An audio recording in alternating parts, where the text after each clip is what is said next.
Over 2,000 years ago, long before the age of electricity lit up our modern world, artisans in ancient Mesopotamia created something that defies explanation. In the year 1936, during routine excavations near Baghdad, a team of archaeologists uncovered a set of clay jars unlike any they had encountered. Each one contained a copper cylinder, an iron rod, and traces of an acidic substance like vinegar or wine. When reconstructed, this unassuming object bore a startling resemblance to a simple electric battery. This artifact, now famously known as the Baghdad Battery, stands as one of history's most beguiling mysteries, a piece of ancient technology that seems almost impossibly out of place. How could a civilization from so long ago have conceived of such a device? What was its purpose, and what does it reveal about the lost scientific knowledge of our ancestors? At first glance, the idea of electricity in antiquity feels like something out of myth or science fiction. We often picture the ancient world as a time of simpler innovations: levers, pulleys, basic metallurgy, not electrochemical cells capable of generating a current. Yet the Baghdad Battery challenges that assumption head-on. When modern researchers built replicas based on the original design, they discovered that these devices could indeed produce a small but measurable electric charge. It might not have been enough to power a city, but it could have been used for electroplating metals for medical purposes or even in religious rituals. The implications are staggering. It suggests that our understanding of history, especially the scientific capabilities of medieval and ancient societies, might be far more incomplete than we ever imagined. This isn't just a story about a curious artifact gathering dust in a museum. It's a doorway into a larger, more profound narrative about human curiosity, ingenuity, and the sometimes startling gaps in our knowledge of the past. Were the creators of the Baghdad Battery aware of what they had made? Did this knowledge vanish only to be rediscovered millennia later? Or is this ancient device merely a hint of a much broader tradition of experimentation that history has since forgotten? As we venture deeper into the mystery of the Baghdad Battery, we're not just exploring an archaeological puzzle. We're retracing the footsteps of thinkers and inventors who may have been centuries ahead of their time. Join me as we uncover the secrets behind one of history's most enigmatic objects and reconsider what we thought we knew about the origins of innovation. The discovery itself reads like a scene from an adventure film. It was the year 1936, and the sands near Baghdad were giving up their secrets. A German archaeologist named Wilhelm Koenig, who was then working at the National Museum of Iraq, was examining a group of artifacts unearthed at a site called Kiryat Rabawa.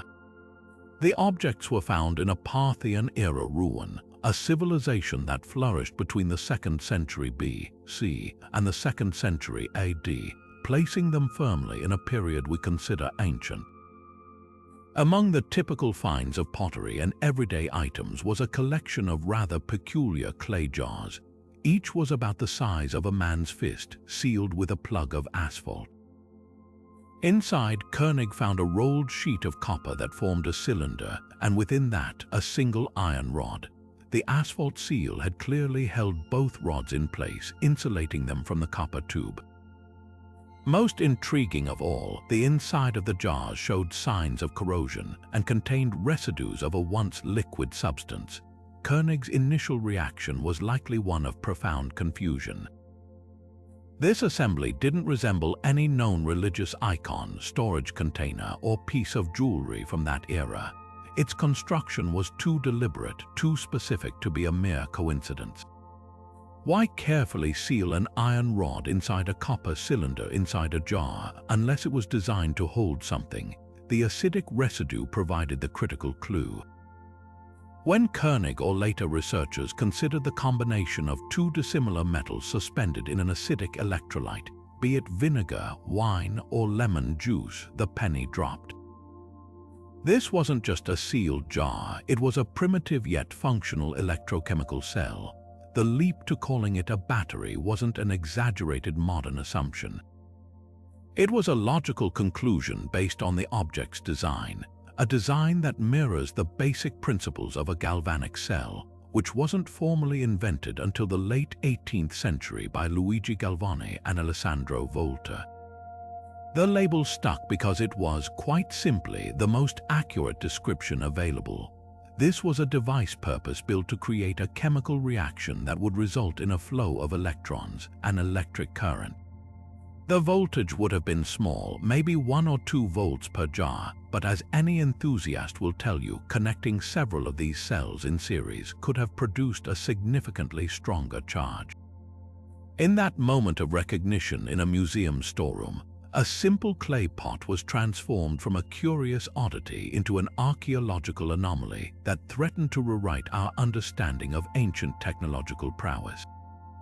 Let's take a closer look at the object itself. The Baghdad Battery is a deceptively simple device, but each component is precisely arranged in a way that suggests a clear intention. The outer vessel is a clay jar roughly 13 centimeters tall, with a yellowish tint and a shape that would have been fairly common for storage in that era. But that's where the ordinary ends. Sealed firmly into the mouth of this jar is a stopper made of asphalt, a naturally occurring substance that was widely used in the region for its waterproofing and adhesive qualities. Piercing through the center of this asphalt plug is an iron rod. It doesn't just rest on top, it's suspended directly down the middle of the jar, held perfectly in place by the hardened seal. Surrounding this iron rod, but not touching it, is a rolled copper cylinder. The craftsmanship of this cylinder is particularly telling. Its edges were joined with a solder made from a lead and tin alloy, a technique that shows a deliberate effort to create a sealed, continuous tube. This copper cylinder was itself anchored by being soldered to the underside of the asphalt plug at its top rim. So we have 3 distinct layers: the outer clay pot, the inner copper tube, and the central iron rod, all meticulously insulated from one another by the asphalt. If this were merely a container for storing sacred scrolls or precious herbs, such a complex and rigid internal structure would be completely unnecessary. The final critical piece of evidence was found inside the jar, a thin, crusty residue. Chemical analysis later confirmed this was an acidic electrolyte, likely something as common as vinegar or fermented grape juice. When you put all these pieces together, the picture becomes remarkably clear. You have 2 different types of metal, copper and iron, which naturally have different electrical potentials.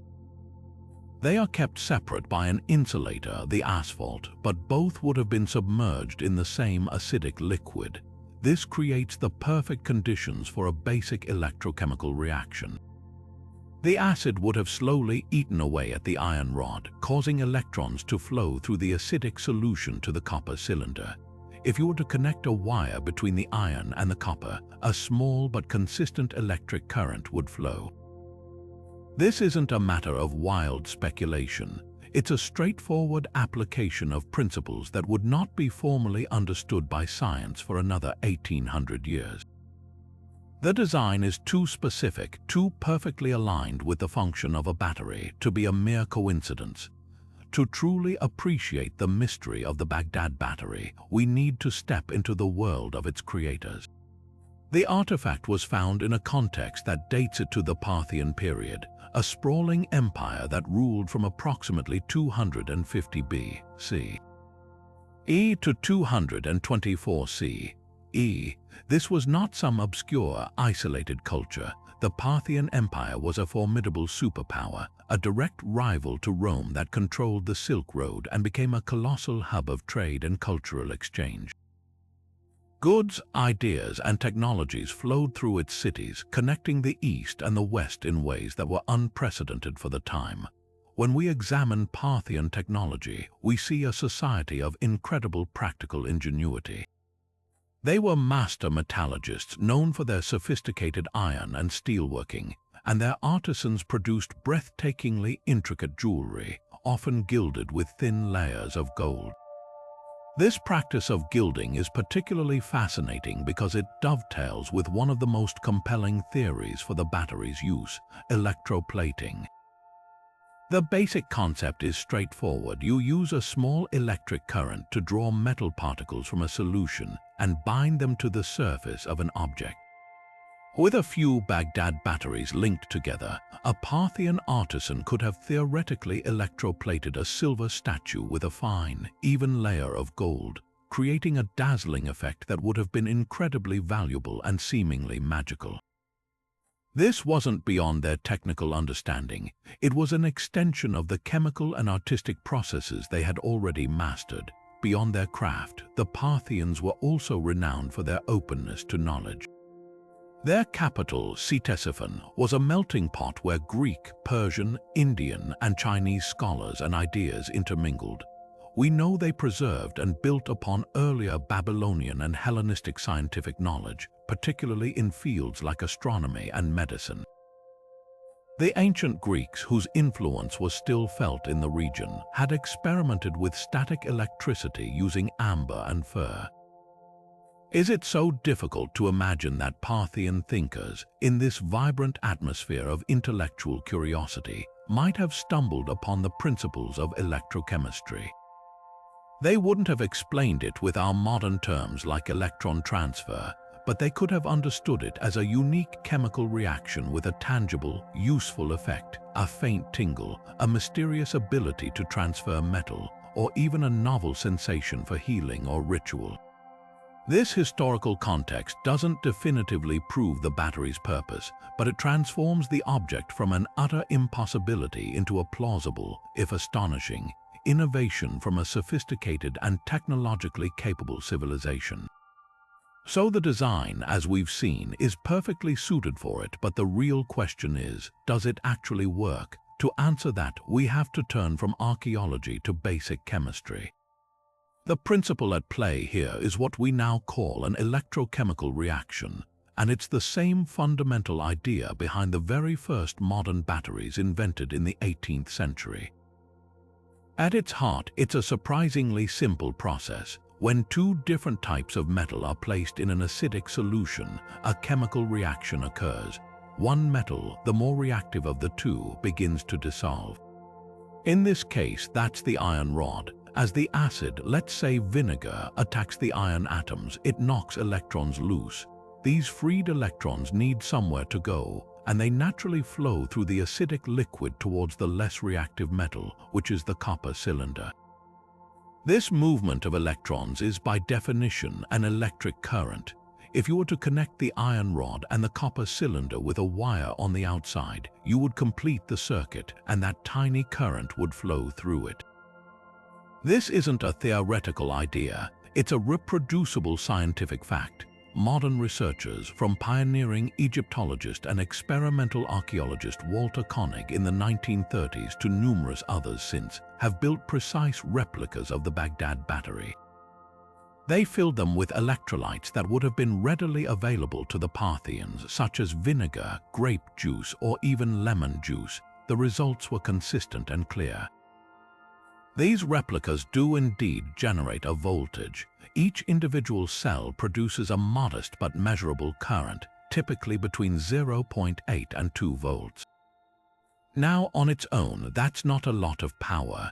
It wouldn't light a bulb or charge a phone, but the real potential is revealed when you link several of these cells together, creating what's known as a battery in series. By connecting the copper cylinder of one jar to the iron rod of the next, the voltages add up. 10 such jars could produce 10 to 12 volts, a significant amount of energy for the ancient world. This isn't just a parlor trick, it's a demonstration of a functional, albeit primitive, power source. The evidence from the objects themselves, combined with our understanding of chemistry, strongly supports the idea that these devices could have been used to generate electricity intentionally.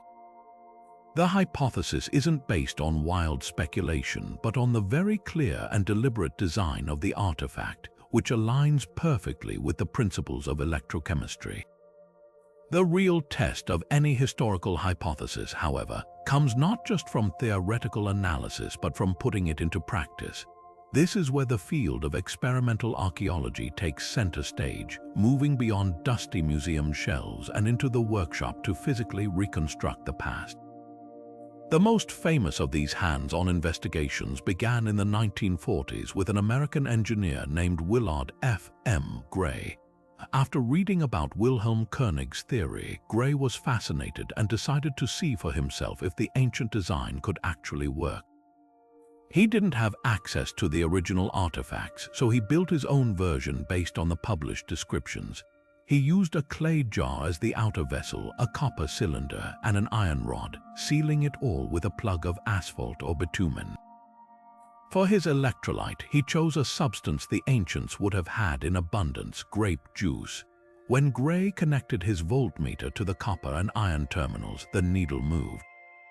His replica generated a continuous electrical current, producing just over 1.5 volts. It was a stunning confirmation. The basic principle worked exactly as predicted. Gray didn't stop there. He experimented with different electrolytes, finding that a more potent acid like vinegar could push the voltage even higher, closer to 2 volts. Perhaps his most compelling demonstration was showing that several of these cells, when connected together in a series, could produce a combined voltage strong enough to electroplate a small object. He successfully deposited a thin layer of silver onto another metal surface, providing a tangible, visible result for a potential ancient application. Gray's work was pioneering, offering the first modern, empirical evidence that the Baghdad Battery was far more than a storage jar. But the most dramatic and publicized test of the battery's potential came decades later from a German Egyptologist and director of the Roma and Pelagius Museum, Dr. Arne Egebrecht. In the 1970s, Egebrecht constructed a full-scale replica, but he connected not just 1 or 2, but 10 of these cells together to form a much more powerful battery pack. His goal was ambitious: to see if this ancient technology could be used for sophisticated metalworking. He filled his cells with an electrolyte of copper sulfate and vinegar, and then he set to work. Using the accumulated power from his 10-jar battery, estimated to be around 10 volts, Egebrecht claimed to have electroplated a small statuette. He reportedly used the current to transfer a layer of gold from a source plate onto a silver object, effectively gilding it.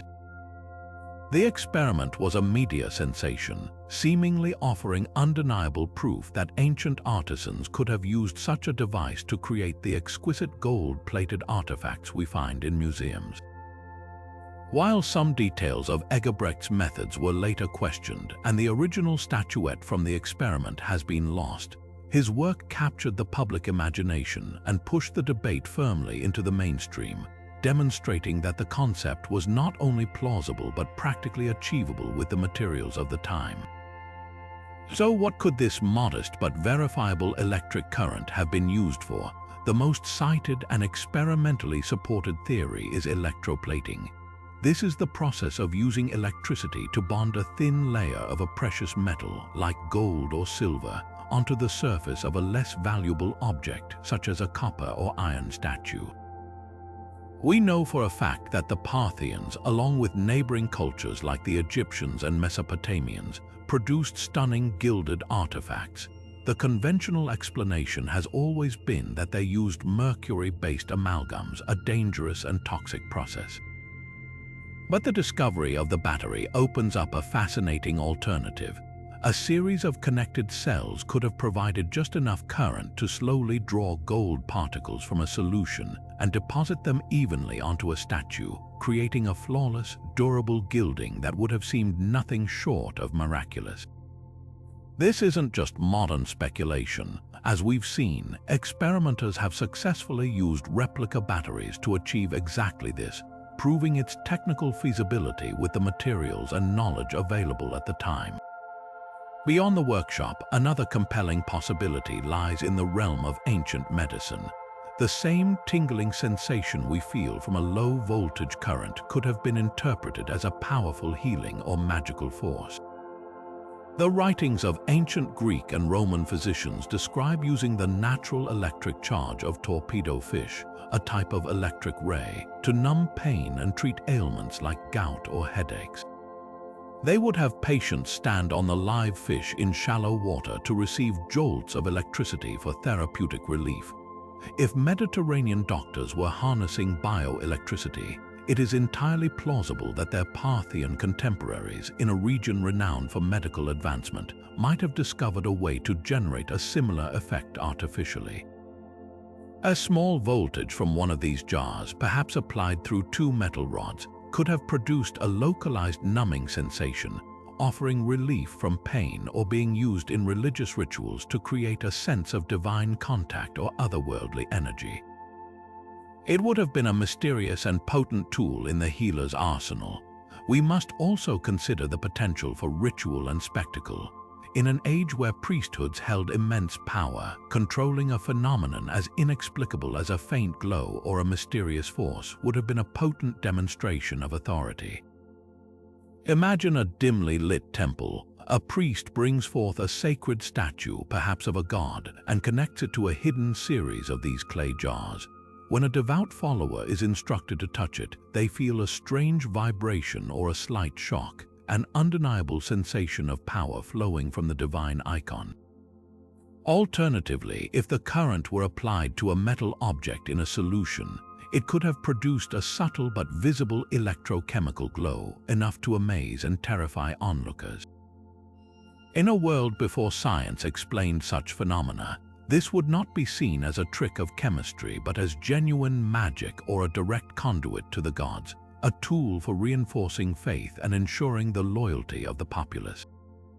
While these applications are fascinating, we must also engage with the most common and skeptical counter-argument, that these jars were simply storage containers for sacred scrolls.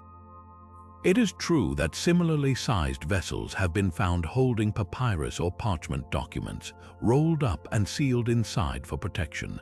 The asphalt plug would have been excellent for keeping out moisture and air, preserving the contents. This is a perfectly logical and mundane explanation. However, it fails to account for the specific and costly internal construction. Why would anyone go to the trouble of soldering a precise copper cylinder and carefully suspending an iron rod down its center just to store a scroll?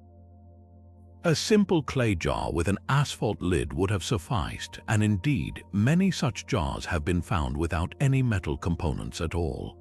The elaborate and specific design of the Baghdad Battery, with its two different metals perfectly insulated from one another, points toward a function that required that exact configuration, a function that aligns perfectly with generating an electric current. The storage theory answers the what but completely ignores the deliberate how and why of its unique construction. Of course, such a revolutionary interpretation of an ancient artifact was bound to attract its fair share of skepticism. For every researcher who sees a primitive battery, there is another who sees a profoundly misunderstood but entirely mundane object.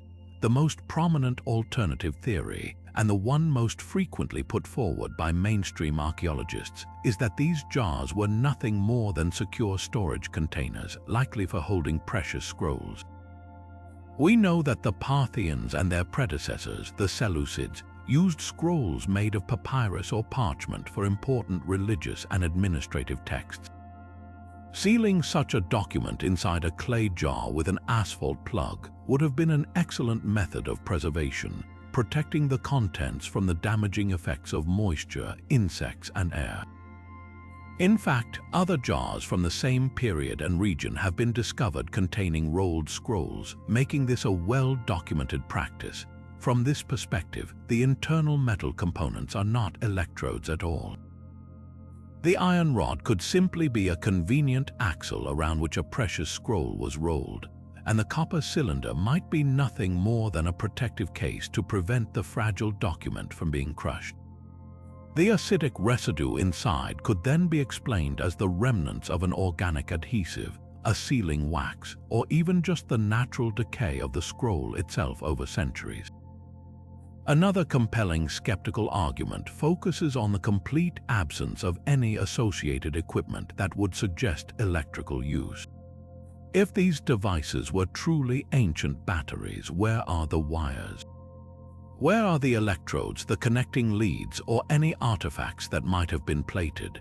We have no archaeological evidence of metal strips, no examples of objects with electroplating that definitively predate the modern era, and no depictions in art or writing of these jars being used in any way that involves circuits or currents. This evidentiary silence is, for many historians, deafening. They argue that an invention as significant as electrical generation would surely have left a more substantial footprint in the archaeological record. It would have been described, improved upon, or traded. The fact that we only have a handful of these jars, isolated and without context, suggests to skeptics that they were never part of a wider technological tradition, but were instead a localized, practical solution to a simple storage problem. Furthermore, some experts question the very premise of the electroplating theory from a practical standpoint. They point out that the voltage produced by a replica Baghdad battery is incredibly low and would have required dozens of cells connected in perfect series to achieve any useful electroplating, a complex setup for which we have no evidence. The well-documented ancient method of fire gilding using mercury amalgams was dangerous but highly effective and produced a much thicker, more durable, and far more brilliant layer of gold than a faint electrical current ever could. Why would an artisan abandon a proven, high-quality technique for a far more finicky, weaker, and less reliable method? This line of reasoning posits that the battery theory is a classic case of modern techno-optimism, a desire to see our own advanced knowledge reflected in the past, even when the historical and practical evidence points toward a much simpler explanation. These skeptical views are not meant to dismiss ancient ingenuity, but to ground our interpretations in the full context of the evidence we actually have, rather than the evidence we might wish for. This alternative explanation, often called the scroll container theory, provides a much more grounded interpretation of the artifacts, one firmly rooted in the well-documented practices of the ancient world. Imagine an important religious text or a set of magical incantations written on a fragile parchment or papyrus scroll. This document would have been incredibly valuable, and its preservation would have been paramount. The design of the jar makes perfect sense in this context. The iron rod could have acted as a simple, sturdy core. A scribe would have carefully rolled the precious scroll around it, creating a stable cylinder that could be easily inserted into the copper case.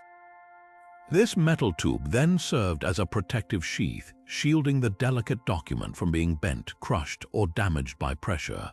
Finally, the entire assembly was sealed inside the clay jar with a thick plug of asphalt, a material renowned for its ability to create an airtight and watertight barrier. This would have been an excellent defense against the elements humidity, insects, and decay, effectively mummifying the scroll to survive for centuries. The acidic residue found inside could then be explained away as the natural byproduct of the organic materials breaking down over time, or perhaps from a botanical adhesive used in the scroll's construction. This theory is compelling because we have direct evidence of this exact practice from the same region and era.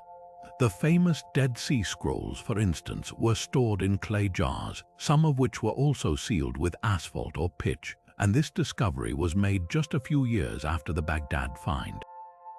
While the Dead Sea jars lacked internal metal components, they proved that using sealed ceramic containers for document storage was an established and effective method of archival preservation. Proponents of this view argue that we are guilty of applying a modern, technological lens to an ancient object that had a purely practical, if sophisticated, purpose.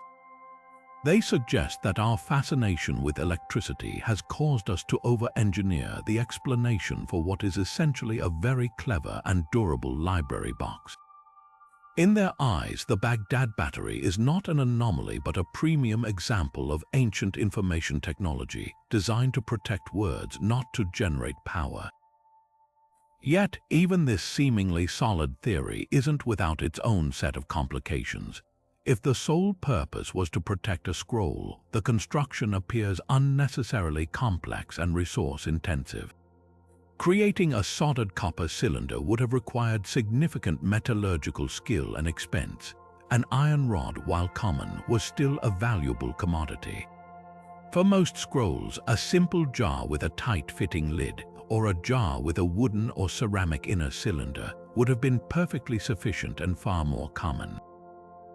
The fact that the iron and copper are meticulously insulated from one another by the asphalt plug is the most puzzling detail of all. If the rod was just a core and the cylinder just a case, there would be no need to ensure they never touched. In fact, them being in contact would have made the object more robust. The deliberate design to separate the two metals is what screams of electrochemical intent. It's this very specificity that keeps the mystery alive, suggesting that even the most logical alternative explanations still leave some tantalizing questions unanswered. To fully grasp the possibility of the Baghdad Battery being an intentional invention, we must immerse ourselves in the dynamic and advanced world of the Parthian Empire. This was not a dark age of stagnation, but a golden era of cross-cultural exchange and technological synthesis. As the dominant power between the Romans in the west and the Han Chinese in the east, the Parthians controlled the lucrative Silk Road, becoming the central hub through which goods, ideas, and innovations flowed freely. Their capital, Ctesiphon, was a dazzling metropolis where Greek philosophers, Persian engineers, Indian mathematicians, and Chinese artisans could theoretically have shared knowledge. This vibrant intellectual environment was a fertile ground for experimentation, making the leap to electrochemistry less a wild fantasy and more a plausible outcome of convergent innovation. The Parthians were, without question, master metalworkers. Their prowess in metallurgy is legendary, particularly in the production of high-quality steel for weaponry. Parthian arrowheads and the famous laminated armor of their cataphract heavy cavalry were technologically superior to many of their contemporaries. This expertise required a sophisticated understanding of smelting, alloying, and tempering processes that involve careful control of chemical reactions at high temperatures. If they could manipulate metals with such precision in a forge, the concept of using a chemical solution to affect metal at room temperature would not have been entirely alien. Furthermore, we have numerous examples of exquisite Parthian jewelry and religious artifacts featuring fine gold and silver leafwork. The conventional method for such gilding involved mercury amalgams, a dangerous and complex process.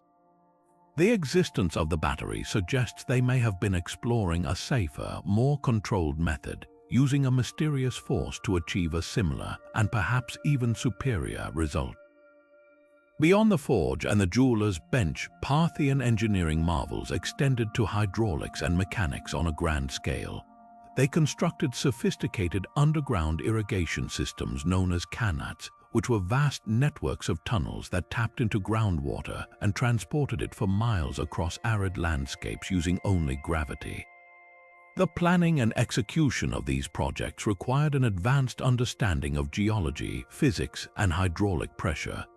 They also developed powerful torsion-powered weapons like the ballista, inspired by Greek designs but refined to their own specifications. This evidence of mechanical aptitude shows a society capable of precise engineering and problem-solving.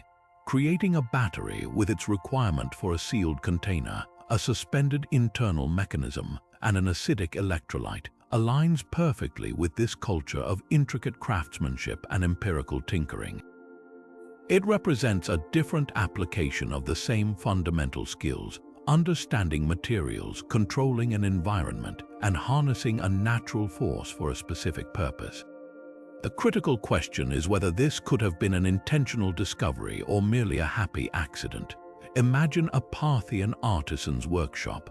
A vessel meant for storing vinegar or wine is sealed with an asphalt plug that happens to have an iron rod stuck through it, resting near a copper cup inside. Over time, the acidic liquid would begin to corrode the iron, and a faint electrical charge would be generated. If the artisan, perhaps while cleaning the jar, touched both metals simultaneously, they would have felt a distinct tingling sensation, a tiny shock. In an age without scientific explanation for such a phenomenon, this would not have been dismissed as meaningless static. It would have been perceived as a mysterious energy, a hidden force waiting to be understood and utilized. This accidental discovery could have sparked a period of deliberate experimentation, trying different metals, different acids, different configurations to amplify the effect. What began as a curious anomaly could have evolved into a replicable technology. Its true Chinese letter perhaps misunderstood, but its practical effects valued and refined. In the hands of a technologically sophisticated and intellectually curious civilization, a chance event could absolutely have been the seed for intentional innovation. This single artifact in Baghdad would be a staggering outlier if it were completely alone. But what if it wasn't? The search for comparable technology leads us on a fascinating trail across the ancient world, one that suggests the Baghdad find might be part of a broader, yet still shadowy, tradition of experimentation. While no other object has been found that is an exact twin to the Baghdad jars, archaeologists have unearthed several intriguing pieces that hint at a wider understanding of these principles. One of the most compelling parallels comes from ancient Egypt, a civilization with a long and documented history of advanced chemical knowledge. During excavations at a temple in Dendera, a series of elaborate wall carvings were discovered that have sparked intense debate for decades. These bas-reliefs appear to show large, bulb-shaped objects connected by cables to what some interpret as enormous light bulbs, complete with filaments and sockets. While mainstream Egyptology generally interprets these scenes as symbolic depictions of the creation myth involving a lotus flower and a snake, the so-called Dendera light hypothesis offers a radically different view. Proponents of this theory suggest these carvings are literal representations of ancient electrical devices, perhaps even powered by a form of battery. They argue that the level of detail is too specific for mere symbolism, pointing to the internal patterns that strongly resemble the glow of a filament and the insulating posts that would be necessary for such a device. If this interpretation were correct, it would suggest the Egyptians not only understood electrical current, but had found a way to harness it for illumination, a concept that would completely rewrite the history of technology. However, without a physical artifact to match the carvings, the Dendera lights remain in the realm of captivating speculation rather than proven fact, a testament to how our modern perspective can profoundly shape our interpretation of ancient symbols. Moving from potential representations to physical objects, we find another curious artifact that seems to echo the Baghdad design, though from a much later period. In 1938, just a few years after the Baghdad discovery, an Austrian archaeologist working at the National Museum in Iraq uncovered another peculiar item. This object, believed to date from the Sasanian period which succeeded the Parthians, consisted of a copper vase housing a copper cylinder, which itself contained an iron rod. The presence of an asphalt seal and signs of corrosion were virtually identical to the earlier finds. This second discovery is crucial because it suggests that knowledge of this specific technology, whether for storage or for generating current, was not a one-off fluke but persisted for centuries in the region. It implies a continuation of a specific technical tradition passed down through generations of artisans or priests. The existence of a second, similar device strengthens the case that these were intentionally crafted for a specific, repeatable purpose, moving the Baghdad Battery further away from the category of a unique anomaly and closer to being a recognized, if rare, piece of technology in its time. The trail of potential connections extends beyond the Middle East, reaching into the ancient Greek world, a culture renowned for its philosophical and proto-scientific curiosity. The Greeks, particularly in Alexandria, were famous for their inventions, from steam engines to complex gears. More importantly, they were keen observers of natural phenomena. The philosopher Thales of Miletus, writing around 600 BCE, documented that rubbing amber with fur would cause it to attract light objects like feathers, a clear observation of static electricity. They called this strange force electron after their word for amber, electron. While this is a world away from generating a continuous current, it proves that the fundamental concept of an invisible, attractive force emanating from certain materials was known and studied. Furthermore, the writings of other Greek thinkers describe medical treatments using electric rays or torpedo fish to administer shocks for pain relief. This demonstrates a practical application of electricity, albeit biological in origin. It is not a huge leap to imagine that in the interconnected Hellenistic world, this Greek knowledge of electrical effects could have traveled east along trade routes, potentially inspiring or merging with the chemical experiments of Parthian and Mesopotamian scholars. The Baghdad Battery could therefore be seen not as an isolated invention, but as the pinnacle of a converging stream of ideas, Greek observational science meeting Eastern practical chemistry to produce a tangible technological marvel. Even if we accept that the Baghdad devices could generate a current, we are immediately confronted by a profound and practical mystery. Where are the wires? In our modern understanding, a battery is useless without a circuit to complete. We expect to find connectors, leads, perhaps even a primitive light bulb or some form of terminal. This complete absence of any associated electrical apparatus is, for many skeptics, the most convincing evidence against the battery theory. It's a perfectly reasonable objection. An ancient power source without any means to use that power seems like a solution in search of a problem. But this line of thinking might be imposing a modern expectation onto an ancient innovation. We picture copper wiring and metal clips because that's our standard. An artisan 2,000 years ago would have used the materials readily available to them, and these would have been almost entirely organic and perishable. Imagine a thin strip of copper, hammered flat and flexible, used to connect one jar to the next, or consider a wire made from drawn gold or silver, metals that are both highly conductive and incredibly valuable, likely to be melted down and reused rather than discarded. More plausibly, they could have used something as simple as a damp piece of twine or a vine soaked in the same acidic electrolyte. While not as efficient as metal, a moist organic fiber can indeed conduct a small current and would have served the purpose for a short-term demonstration or ritual. After 2 millennia buried in the earth, any such material would have completely rotted away, leaving behind only the durable ceramic and metal components that we find today. The absence of evidence is not necessarily evidence of absence. It could simply be a testament to the perishable nature of the missing pieces. We must also reconsider what using the electricity might have looked like. Our minds jump to powering a device, but its application could have been far more direct and immediate. For electroplating, the process wouldn't require long wires in the traditional sense. The object to be plated could have been suspended directly into the jar itself or placed in an adjacent vessel connected by a short, simple bridge. The entire setup could have been a compact, self-contained unit on a workbench. For medical or ritual use, the need for components is even simpler. A priest or healer could have held 2 metal rods, one connected to the iron core and the other to the copper cylinder, and applied them directly to a person's skin. The current would flow through the body itself, completing the circuit without any external wiring at all.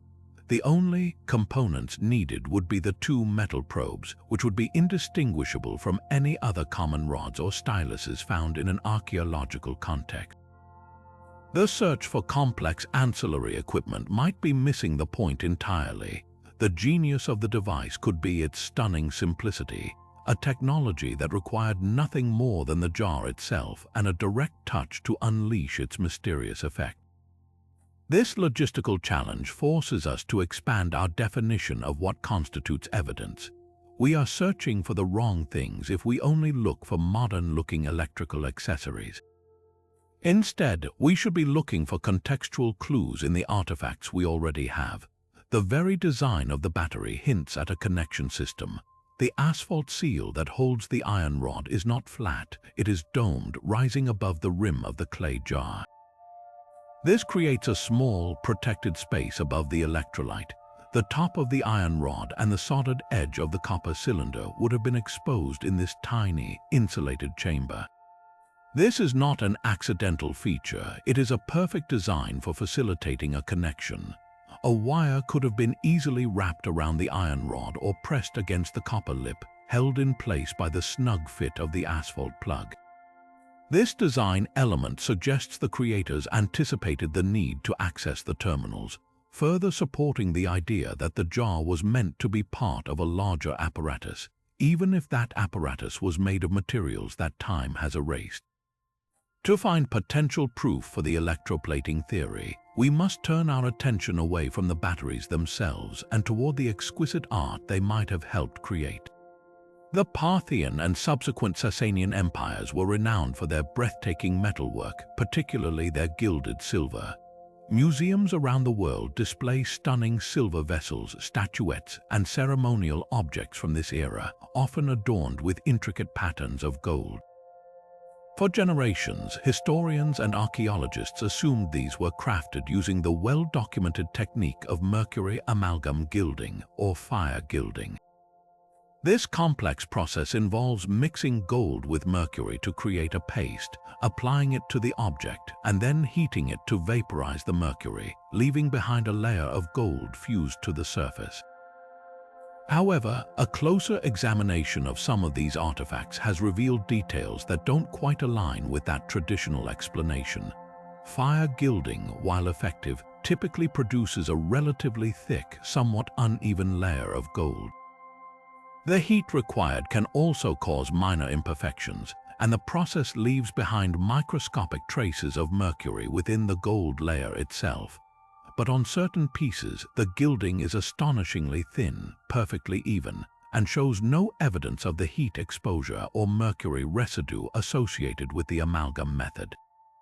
The gold clings to the silver with a uniformity that is incredibly difficult to achieve through mechanical means alone.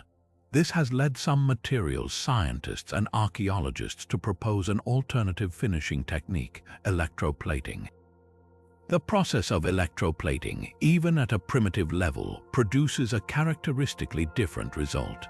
A low electrical current draws gold particles from a solution and deposits them molecule by molecule onto the surface of the object submerged within it.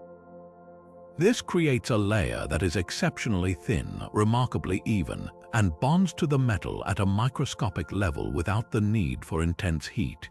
If an ancient artisan had access to a series of Baghdad batteries, they could have suspended a silver ring or a small statue in a gold salt solution, connected it to the negative terminal, and used a piece of gold as the positive terminal.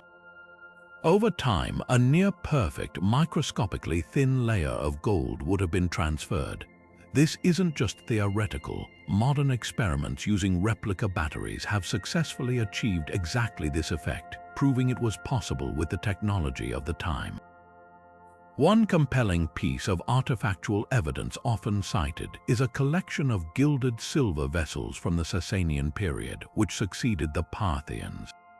Analysis of some pieces shows gold layers that are mere microns thick, far thinner than what could be practically or economically achieved by beating gold leaf or using a mercury paste. Furthermore, the adhesion is so precise and uniform across complex, textured surfaces that it suggests a method that works at a chemical level, coating every crevice and detail equally, something mechanical gilding struggles with. The absence of mercury residue in these specific artifacts is another significant clue. While not every gilded object from the era shows these traits, the existence of even a few that do opens the door to the possibility that a different, more advanced technology was occasionally employed by master craftsmen. It suggests that the Baghdad battery may not have been a common tool, but perhaps a specialized secret known only to a few workshops for creating the most extraordinary and luxurious items, items meant to dazzle the eye with a perfection that seemed almost supernatural. This concept of using an invisible force for healing isn't a modern idea grafted onto the past. We have direct historical evidence that ancient civilizations were already harnessing bioelectricity for therapeutic purposes. The most well-documented examples come from the world of Greco-Roman medicine. Prominent physicians like Scribonius Largus, who served the Roman Emperor Claudius, and the renowned Greek Dr. Galen, left detailed instructions in their medical texts for treating chronic pain conditions like gout and headaches. Their remedy of choice, the torpedo fish, a species of electric ray found in the Mediterranean. The procedure was remarkably specific. A living torpedo fish would be placed directly on the patient's forehead or the affected joint. As the fish delivered its natural electric shocks, which can be powerful enough to stun its prey, the patient would experience a numbing sensation that reportedly offered significant relief from their suffering. This wasn't a rare fringe practice. It was a standard, accepted medical treatment documented in the leading textbooks of the era, proving that the analgesic effect of electricity was not only known but was actively sought out and utilized by classical medicine. Given that this knowledge was established in the Mediterranean world, a region with extensive trade and cultural connections to the Parthian Empire, it becomes far less fantastical to imagine a similar concept being explored in Mesopotamia. If a Roman doctor could use a living organism to generate a therapeutic shock, why couldn't a Parthian healer or priest replicate that effect artificially with a controlled, man-made device? The Baghdad Battery, producing a low-voltage current similar to the tingling sensation of a small electric fish, would have been a perfect tool for this. A practitioner could have held two metal rods, one connected to the iron core and the other to the copper cylinder of an activated jar, and gently applied them to a patient's temples or achy joints. The resulting current, while mild, could have produced a localized numbing effect, interrupting pain signals and providing temporary relief. In an age without synthetic painkillers, this would have been a powerful and seemingly magical form of treatment, elevating the status of the healer who possessed such a mysterious technology. Beyond purely physical relief, the battery's potential would have been magnified tremendously in the realm of ritual and spiritual healing. In the ancient world, the lines between medicine, magic, and religion were profoundly blurred. An illness was often seen as a spiritual affliction, a curse, or the presence of an evil spirit. A device that could generate a tangible, yet invisible, force would have been perceived not as science but as pure mysticism. Imagine a dimly lit chamber, heavy with the scent of incense. A priest, seen as an intermediary to the gods, brings forth a strange clay jar. He invites a suffering supplicant to touch two metal ornaments that are connected to the device. The moment they make contact, they feel a strange vibration, a faint but undeniable buzz coursing through their fingers, a sensation completely alien to their everyday experience.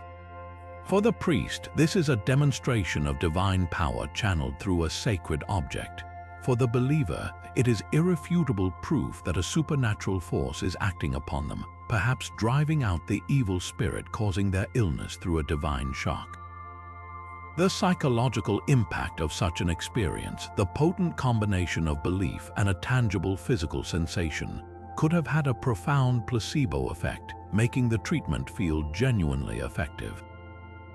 In this context, the battery is more than a medical device. It is a powerful prop in a psychological drama of faith and healing, a tool to make the invisible world feel terrifyingly real. Yet perhaps the most compelling ritual application lies not in light or sound, but in the creation of a direct personal connection to the divine, a literal shock of awe. In numerous ancient religions, from the cults of Dionysus in Greece to the mystery traditions of Egypt and Mesopotamia, ecstatic states were sought as a means of communion with the gods. These altered states were often achieved through dance, chanting, or the use of psychoactive substances. But what if a priesthood had a tool that could physically induce a tingling, vibrating sensation directly into a worshipper's body? A devout follower kneeling before a sacred statue, instructed to place their hands upon it, would feel a strange and inexplicable vibration, a faint buzzing that seemed to emanate from within the icon itself. This would not be interpreted as a chemical reaction, but as the palpable energy of the god, a physical manifestation of the deity's power flowing into the believer. The psychological impact of such an experience would be profound, transforming abstract faith into an undeniable physical reality and forging an unbreakable bond of awe and loyalty between the worshipper and the priest who controlled this divine force. In this light, the Baghdad Battery transcends being a mere tool. It becomes a psychological instrument of immense power, capable of making the metaphysical tangibly real. The journey of the Baghdad Battery from an obscure museum artifact to a global icon is a story in itself, one that reveals just as much about our modern fascination with the past as it does about ancient history. This humble clay jar didn't just capture the attention of archaeologists, it electrified the world of popular culture, becoming a cornerstone for countless documentaries, a staple in books on ancient mysteries, and a key exhibit in the courtroom of alternative history. Its appeal lies in its beautiful simplicity. Here was an object that anyone could understand, a jar, some metal, and acid, yet its implications were utterly profound. It wasn't a massive, incomprehensible monument like the pyramids. It was a small, tangible thing that whispered a tantalizing possibility that our history books might be wrong. This narrative found its most fertile ground in the ancient astronaut theory, which exploded in popularity in the 1970s. Authors like Erich von Däniken, in his best-selling book Chariots of the Gods, seized upon the Baghdad Battery as Exhibit A. Their argument was compelling in its simplicity.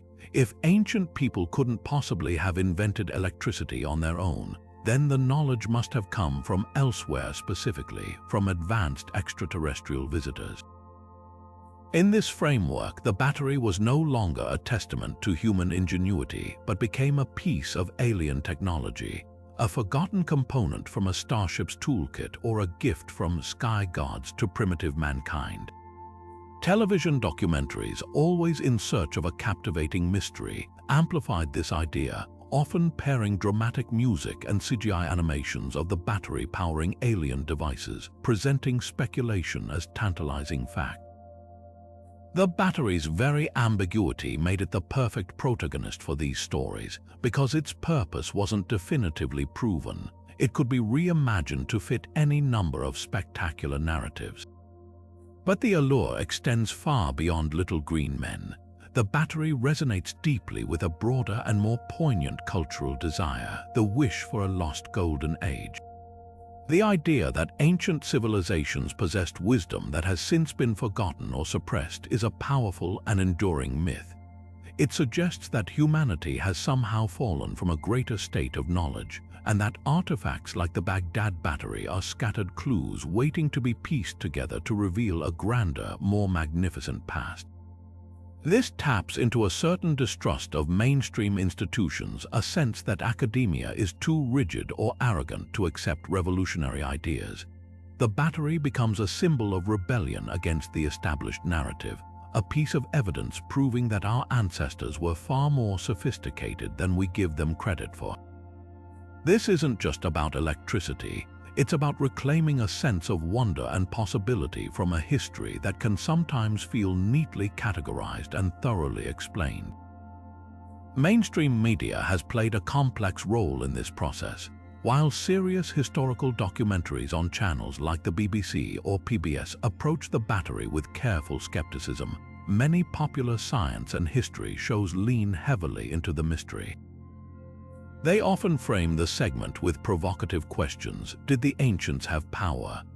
And use editing techniques that highlight the most dramatic speculations while giving less weight to mundane archaeological counterarguments. This isn't necessarily malicious, it's simply good storytelling. Conflict and mystery are engaging, and a definitive, boring answer about a storage jar is far less compelling than an open-ended question about ancient technology. This media treatment has elevated the Baghdad Battery to a unique status. It sits in a liminal space between confirmed history and pure myth, a Rorschach test onto which we project our own beliefs about the past, whether we see it as proof of alien contact, evidence of a lost human civilization, or simply a fascinating archaeological puzzle that reminds us how much we have yet to learn. Given the enduring mystery and the passionate arguments on both sides, where does the weight of academic opinion ultimately fall? The prevailing view within mainstream archaeology remains one of cautious skepticism. Most scholars acknowledge that the electrochemical function is technically possible, the replicas prove that, but they argue that possibility is a far cry from proven historical use. The core of their position rests on a fundamental principle of their discipline. An extraordinary claim requires extraordinary evidence. For these researchers, the evidence for the Baghdad Battery as a purposeful power source simply doesn't meet that high bar. The absence of any connecting wires, electrodes, or clearly plated objects in the archaeological record is a silence too loud to ignore.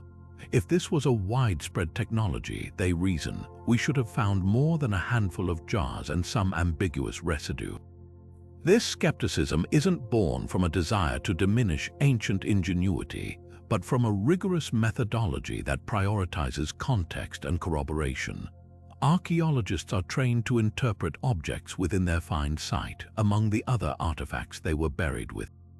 The Baghdad batteries were not discovered in a workshop alongside electroplating tools or in a temple next to peculiar spiritual apparatus. They were found in a cellar devoid of the immediate contextual clues that would definitively point to their application. Without that contextual anchor, the interpretation floats in a sea of intriguing but ultimately unverifiable possibilities. The academic consensus, therefore, leans heavily towards the most conservative and documented explanation, that these were specialized storage vessels likely for sacred scrolls. This theory fits neatly within established ancient practices, requires no unknown technology, and explains all the physical components without resorting to speculative uses. Prominent institutions like the British Museum and the Penn Museum have historically categorized the artifacts under the broader umbrella of vessels or ritual objects, not scientific apparatus. This classification reflects a professional reluctance to make a leap that the evidence on its own doesn't support.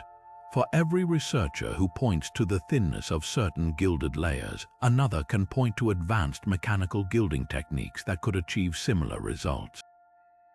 The academic world is waiting for a true, smoking gun, perhaps a discovered jar still connected to another object via metal leads, or an artifact with electroplating that chemically matches the specific output of a replica battery. Until such a discovery is made, the consensus will remain that while the Baghdad Battery is a fascinating anomaly, it is not yet a rewritten chapter in the history of technology. It stands as a powerful reminder of the gaps in our knowledge and the humility we must maintain when interpreting a past we can never fully access. This scarcity is one of the most puzzling aspects of the entire mystery. If this was a known and utilized technology, even within a specialized guild of artisans or priests, why have we only unearthed around a dozen of these devices after decades of extensive archaeological work across the region? The answer likely lies in a combination of factors that make ancient technologies incredibly difficult for us to find and correctly identify. First, we must consider the fragile and perishable nature of the components themselves.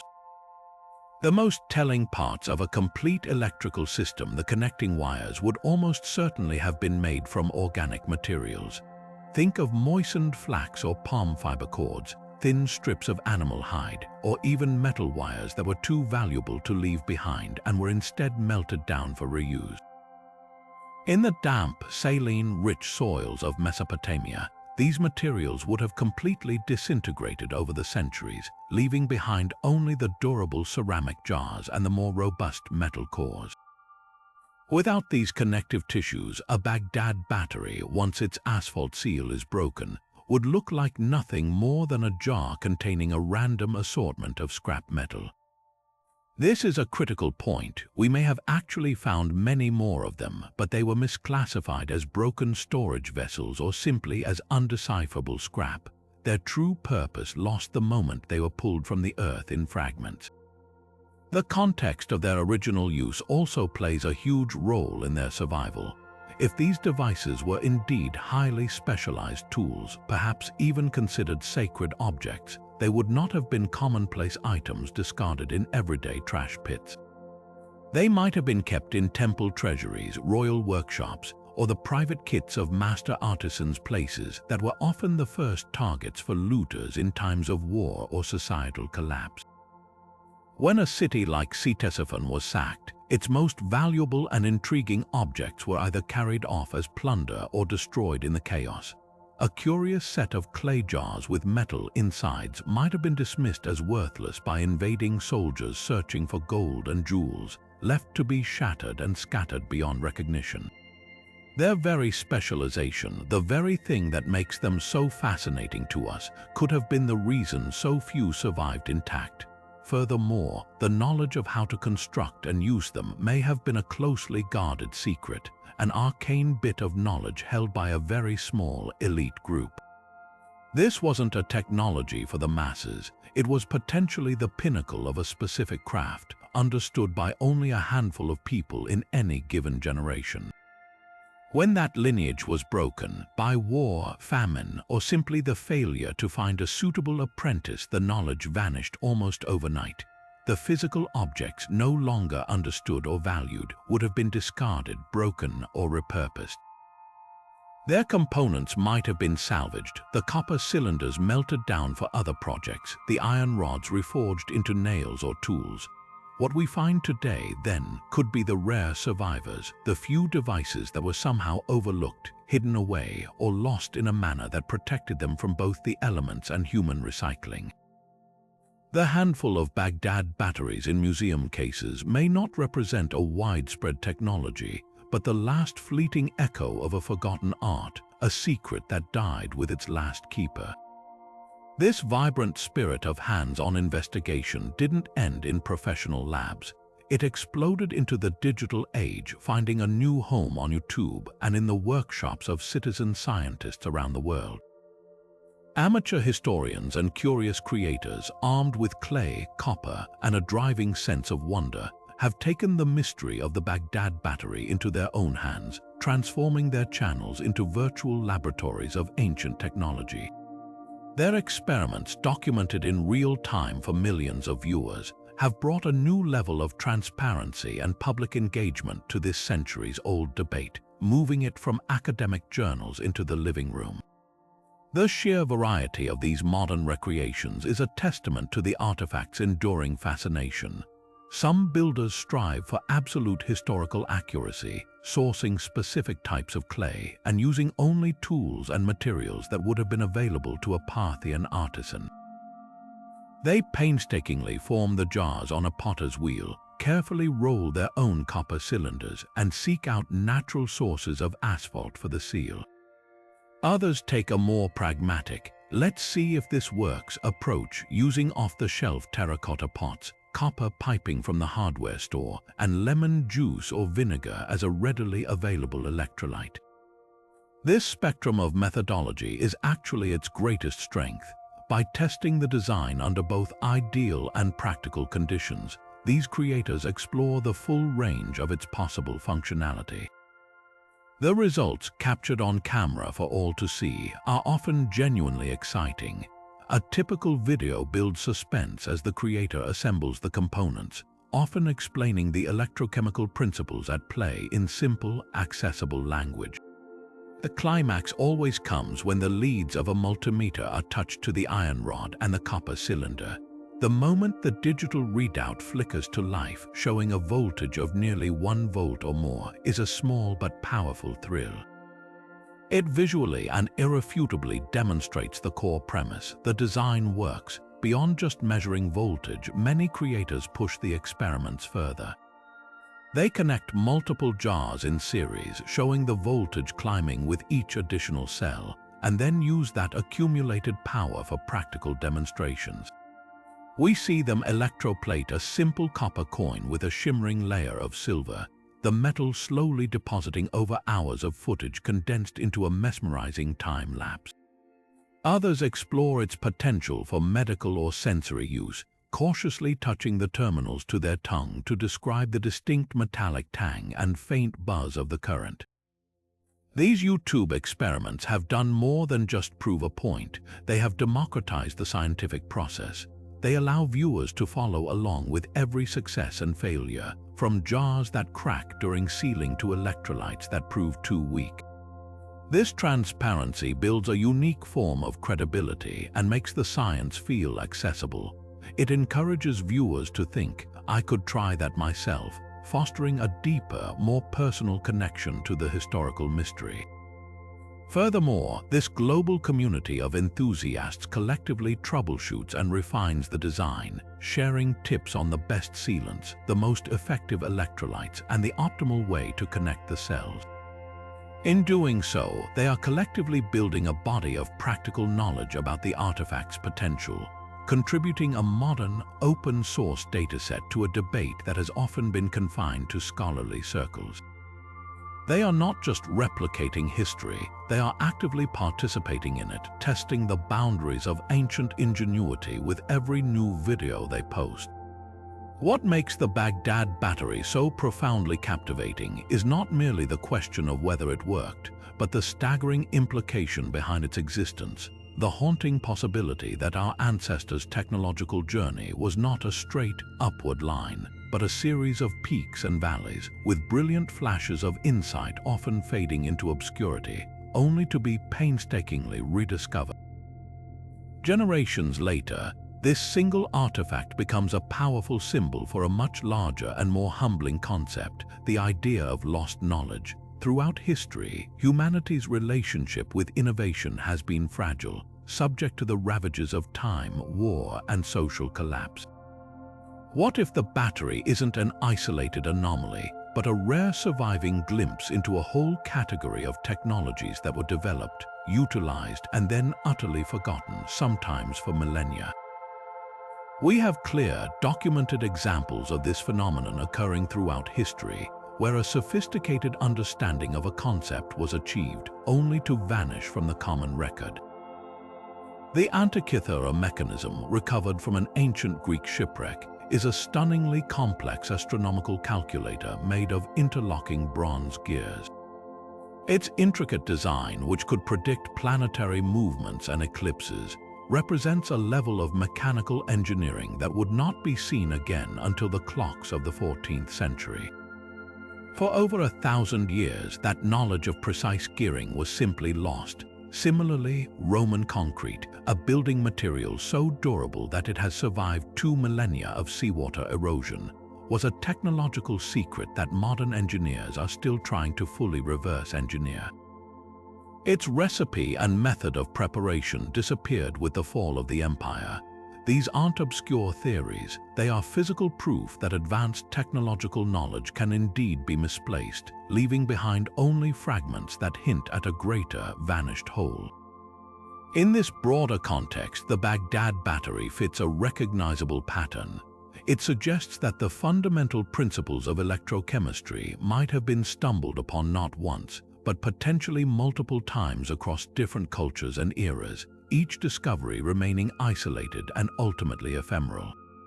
A Parthian artisan might have understood the effect, the tingling sensation, the ability to transfer metal, without comprehending the underlying scientific theory of electron transfer. This kind of proto-science, based on observed cause and effect rather than a formalized framework, is incredibly vulnerable. It resides not in textbooks but in the hands of a few skilled practitioners. If that craft lineage was broken by invasion, a shift in trade routes, or simply the lack of a worthy apprentice, the knowledge could evaporate within a single generation. The artifact itself would remain, but its purpose and method of use would become an indecipherable mystery to those who found it later. This cycle of discovery and loss forces us to reconsider the very narrative of human progress. We often picture our technological ascent as a steady, cumulative climb, each generation building upon the foundation of the last, but the historical record is filled with interruptions. The Great Library of Alexandria, said to hold a vast repository of ancient world knowledge, was destroyed. The Islamic Golden Age, which made staggering advances in mathematics, optics, and medicine, eventually gave way to periods of conflict and conservatism that slowed its momentum. In these moments of disruption, specialized knowledge is often the first casualty. The question then shifts from "could they have done it?" to "if they did, how could we have possibly lost it?" The answer lies in understanding that knowledge, especially advanced technical knowledge, requires a stable, supportive society to be sustained and transmitted. Without that infrastructure, even the most brilliant innovation can become a forgotten ghost, a whisper in the archaeological record that challenges our modern certainty about the past. The Baghdad Battery stands as one of those powerful whispers, urging us to look at history not as a settled account, but as a story with many missing pages waiting to be rediscovered. Yet the very foundation of this entire debate rests on a critical and surprisingly unstable piece of information: its age. For all the certainty with which we place the Baghdad Battery in the Parthian era, the truth is that its dating is far from settled, and this chronological ambiguity opens up a completely different set of historical possibilities. The conventional attribution to the Parthians, who ruled from around 250 B.C.E. to 224 C.E., comes primarily from the initial assessment by Wilhelm Koenig, who was not a trained archaeologist but a museum director. He based his conclusion on the style of the pottery and the general archaeological context of the find site at Kiryat Rabawa. However, later re-examinations of the artifacts and the excavation records have revealed a much less clear-cut picture. The site itself showed evidence of multiple occupations over centuries, and the precise stratigraphic layer from which the batteries were recovered is not as meticulously documented as modern archaeologists would prefer. This lack of precise context has led a number of prominent scholars to propose an alternative origin, that the batteries are not Parthian at all, but date from the subsequent Sasanian Empire, which rose to power in 224 C.E. and endured until the Arab conquest in the mid-7th century. Shifting the timeline by just a few centuries might seem like a minor academic quibble, but it profoundly alters the technological and cultural landscape into which we place this object. The Sasanian Empire was a formidable and sophisticated successor state to the Parthians, renowned for its centralized administration, magnificent art, and advanced engineering. They were exceptional metalworkers, creating some of the most intricate and beautiful silverware and military hardware of the ancient world. If the battery is Sasanian, it immediately becomes part of a different narrative of innovation. This was a period of intense military conflict with the Roman Empire and a flourishing of Persian culture and science. A Sasanian context might suggest the battery was a product of a highly organized state workshop, perhaps even sponsored by the imperial court for specific technological or ritual purposes, rather than an innovation from the more federated and culturally blended Parthian era. The electroplating theory gains a different nuance here, as Sasanian gilded silverwork is particularly celebrated for its quality and complexity. The implications for the lost knowledge narrative are equally significant. A Sasanian dating brings the battery much closer to the dawn of the Islamic Golden Age. Instead of being a lone Parthian anomaly that vanished for centuries, it could be reinterpreted as a technology that was on the very cusp of being preserved and potentially developed further. The Arab scholars who conquered the Sasanian Empire were renowned for assimilating and advancing the knowledge of the cultures they absorbed. Could knowledge of this electrochemical principle have been passed along, only to be lost in the later turmoil of the Mongol invasions. This later dating doesn't make the battery any less mysterious. It simply reframes the mystery within a different, equally fascinating historical moment.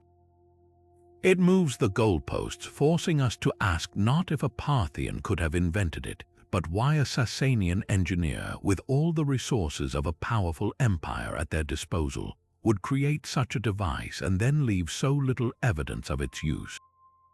The debate over its age is far from a dry academic exercise. It is a fundamental key that unlocks entirely different chapters in the story of human invention. This brings us to a component so crucial that its very presence could be the deciding factor in the entire debate: the asphalt plug. The dark, bituminous seal found stoppering each jar is far more than a simple lid. It is a meticulously crafted piece of the puzzle, and its properties speak volumes about the intent behind the device's construction. Asphalt was not a rare or exotic material in ancient Mesopotamia. It was a ubiquitous resource, bubbling up in natural seeps across the region, most famously near the ancient city of Hit. The civilizations of the Tigris and Euphrates valleys had used it for millennia as a waterproofing agent for boats, a mortar for bricks in their ziggurats, and an adhesive for inlaying eyes in statues. Its practical applications were well understood, which means its use in the jar would not have been accidental or unusual. But the specific way it was employed here is what demands our attention. The plug was not merely slapped on top, it was carefully formed to create a perfect, airtight seal. It was then pierced to allow the iron rod to pass directly through its center, holding the rod firmly in place and, most importantly, completely insulating it from the copper cylinder that was soldered to its underside. This precise positioning is the heart of the matter. For an electrochemical reaction to occur, the two dissimilar metals must be prevented from touching each other directly, as that would cause a short circuit and halt the flow of electrons. The asphalt plug achieves this perfectly, acting as a highly effective ancient insulator. If the jar's sole purpose was to store a sacred scroll, this intricate insulation would be a pointless and wasteful complexity. A simple wooden plug or a lump of clay would have sufficed to keep out moisture and dirt. The choice of asphalt and its specific implementation suggests a deep understanding that the separation of these two metals was absolutely essential for the device to function as intended. We must also consider the alternative explanations for the asphalt. Skeptics rightly point out that its superb waterproofing qualities make it ideal for preserving organic materials like parchment or papyrus from humidity. This is a perfectly valid point. However, this theory struggles to account for the internal metal structure. If you are sealing a scroll inside a protective copper case, why would you need to also carefully center and insulate an iron rod within it? The rod in the storage theory is often suggested to be an axle for the scroll. But if that were the case, the scroll would be wrapped around the rod, which would then be placed inside the copper cylinder. The asphalt would simply seal the top. There would be no functional need to ensure the iron rod was electrically isolated from the copper. In fact, them touching would be irrelevant to the goal of preservation. The deliberate effort to separate them is an additional, seemingly superfluous step that only makes sense if that separation itself was the primary goal. The asphalt's role as an insulator, therefore, leans heavily in favor of the battery theory, indicating a design where preventing electrical contact was just as important as creating a sealed environment. To truly appreciate the ingenuity of the Baghdad Battery, we must widen our lens and examine the broader technological landscape of the ancient world. When we place it alongside the innovations of other sophisticated cultures from a similar period, its existence feels less like an impossible aberration and more like a remarkable, yet plausible, peak in a range of human ingenuity. While no other civilization left behind an object that is such a clear-cut parallel, several artifacts and practices hint at a widespread, if fragmented, exploration of natural forces that could be interpreted as electrical. Consider the ancient Egyptian fascination with the electric catfish. The Nile was home to Malapterurus electricus, a fish capable of generating powerful shocks exceeding 350 volts to stun its prey. The Egyptians were keen observers of their environment, and we have evidence that they not only knew of this creature but actively harnessed its power. Medical texts and tomb reliefs suggest they used the live fish for a form of electrotherapy, having patients with pain conditions like arthritis or gout touch the fish to receive a numbing jolt. This practice demonstrates a practical, albeit biological, application of electricity for healing centuries before the Parthian era. It reveals a mindset that was actively seeking out and utilizing this mysterious, invisible force, even if they understood it as a magical or divine property of the animal itself. This established familiarity with bioelectricity in one ancient culture makes the concept of an artificial device to generate a similar effect in another seem far less outlandish. Another captivating, though highly controversial, piece of this puzzle comes from within Egypt itself, from the temple complex of Hathor at Dendera. Here, a series of intricate stone carvings adorn the temple walls, depicting what some researchers have famously called the Dendera lights. These bas-reliefs show large, bulb-shaped objects with what appears to be a serpent winding through their center, held up by poles and connected to a box that some interpret as a power source. The mainstream archaeological interpretation views these as symbolic representations of a religious myth, the birth of the sun god from a lotus flower, with the serpent symbolizing the divine energy of creation. However, proponents of the alternative theory argue that the level of mechanical detail is too specific for pure symbolism. They see the bulbs as glass vessels, the serpents as glowing filaments, and the supporting poles as high-voltage insulators, suggesting the Egyptians might have possessed a form of arc lighting or Crookes tube. While this remains a fringe theory without corroborating physical evidence, it persists because it speaks to a deep-seated desire to find a grander purpose for ancient knowledge, a context that would make the Baghdad Battery seem less alone. For a confirmed marvel of ancient engineering that leaves no doubt about its sophistication, we must travel from the sands of Egypt to the bottom of the sea near Greece. The Antikythera mechanism, recovered from a shipwreck in 1901, is arguably the most astonishing scientific artifact ever discovered from antiquity. This complex device, dating from the 2nd or 1st century BCE, was a bronze gear-driven computer of breathtaking complexity. Through a series of precisely interlocking gears, it could predict astronomical positions, eclipses, the cycles of the Olympic Games, and the movements of the planets. It displayed an understanding of mechanical engineering and mathematical astronomy that was utterly lost to the world for over 1,000 years. The key difference between the Antikythera mechanism and the Baghdad Battery is the evidence. The mechanism's purpose is undeniable because we can see its intricate inner workings. Its gears are a physical language we can decipher.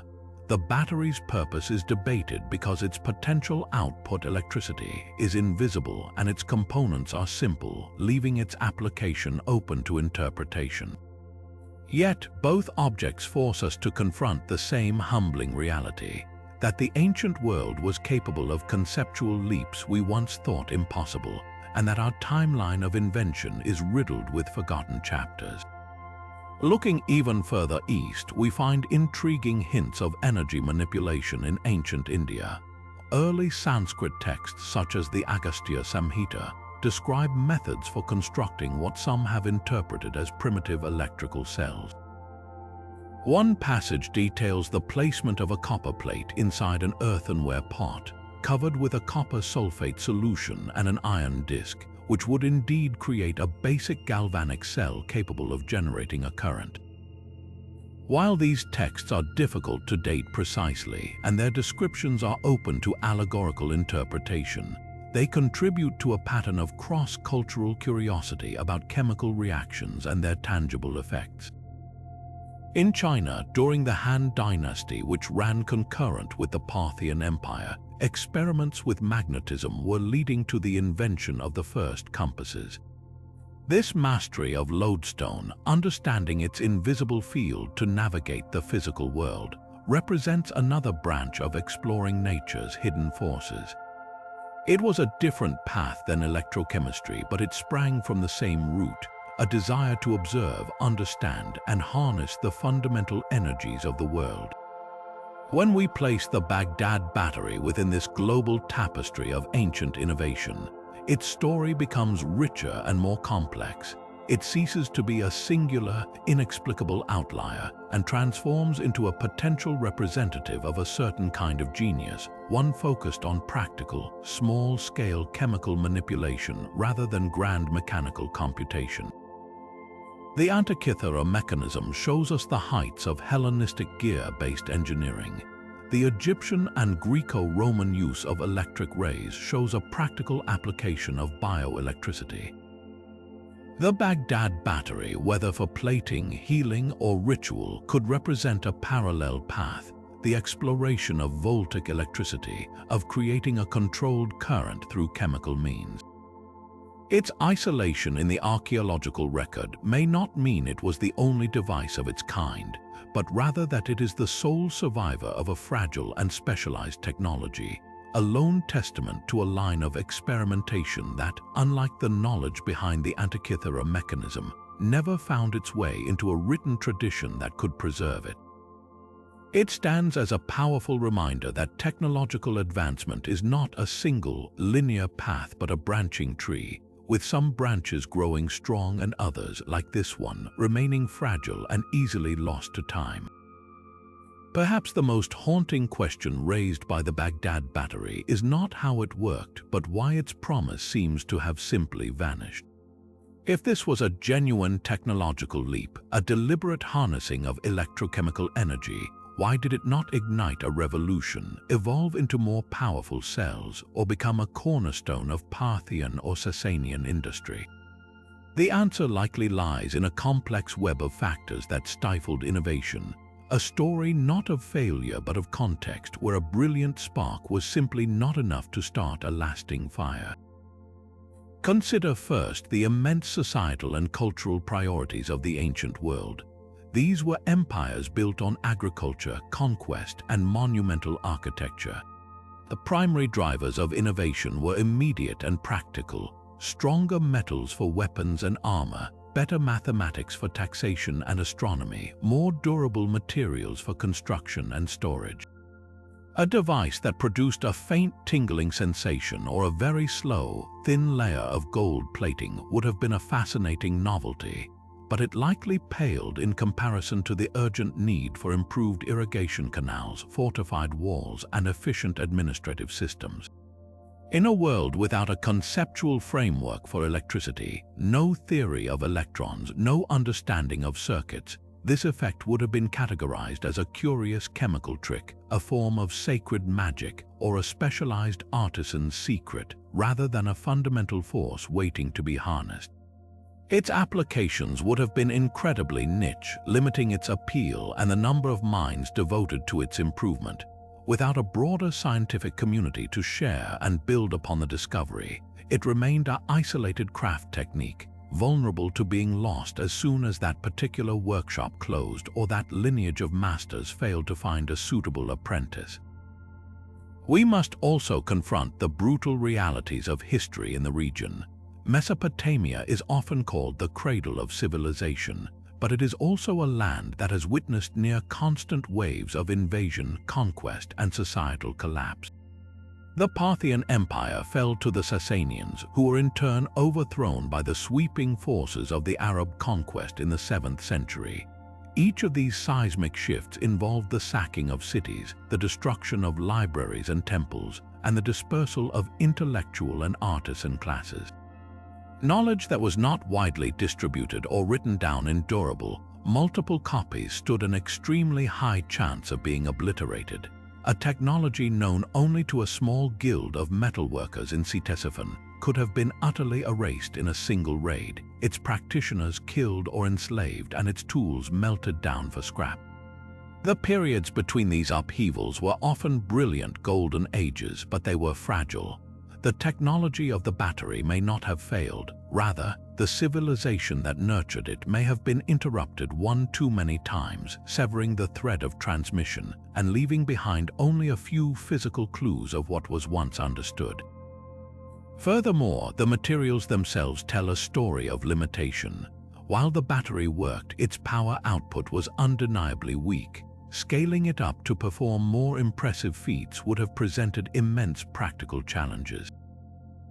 Connecting dozens or even hundreds of these clay jars in a perfect series would have required precise craftsmanship, a reliable supply of acids, and a significant amount of valuable copper and iron, all for a result that might still be less effective than established methods for tasks like large-scale gilding. The established technique of fire gilding with mercury, while dangerous, was fast, produced a brilliant and thick layer of gold, and was a well-understood process. Why would a practical artisan invest the time and resources into a finicky, slow electrical method when a proven, powerful chemical one was already on the workbench?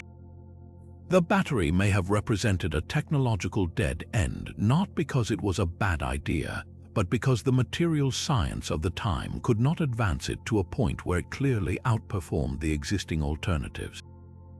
It was a brilliant first step on a path that required a deeper understanding of chemistry and physics to continue, an understanding that would not emerge for another millennium and a half. Its legacy, therefore, is not one of a failure to develop, but a poignant reminder of how the right idea needs the right conditions to flourish. And those conditions are a fragile and rare alignment of curiosity, stability, and resources. And so we arrive at the heart of the matter, standing before this simple clay jar and its enigmatic contents, weighing the evidence on both sides of a debate that has endured for nearly a century. The case for the Baghdad Battery as a genuine ancient power source is undeniably compelling. Its physical construction is a perfect blueprint for a galvanic cell, two dissimilar metals, an acidic electrolyte, and a sophisticated insulating seal precisely designed to prevent a short circuit. Modern replicas have proven it functions, generating a verifiable current capable of electroplating and producing sensations that could be harnessed for medicine or ritual.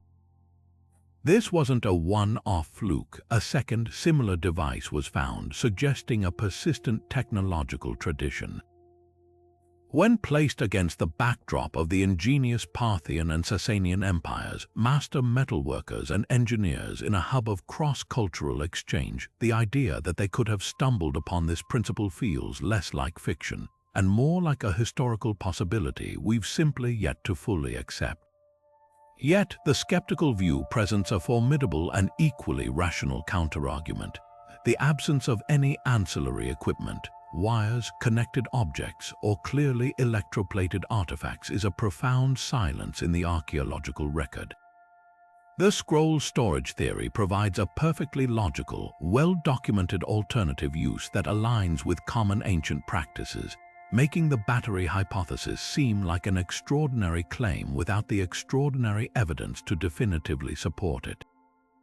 Perhaps most damning is the question of practicality. Why would an artisan abandon the proven, brilliant results of fire gilding for a slower, weaker, and far more complex electrical method? From this perspective, the battery theory is a classic case of projecting our modern technological worldview onto the past, seeing a power source where the ancients merely saw a sturdy library box. Ultimately, the true power of the Baghdad Battery may not lie in providing a definitive answer, but in its enduring ability to make us question.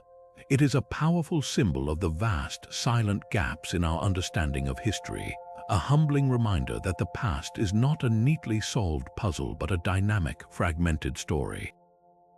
This artifact challenges our assumptions about the linear progression of technology and forces us to consider the fragile nature of knowledge itself, how brilliant ideas can be born, utilized, and then utterly lost to war, societal collapse, or simply the failure to write down a secret. It invites us to look at every ancient innovation, from Roman concrete to the Antikythera mechanism, with a sense of wonder and a recognition of how much we still have to learn about the ingenuity of our ancestors. The conversation doesn't end here, it's just beginning. We want to hear what you think. Does the evidence convince you it was an ancient power source, or do you believe it served a more mundane purpose? Share your own theories and insights in the comments below.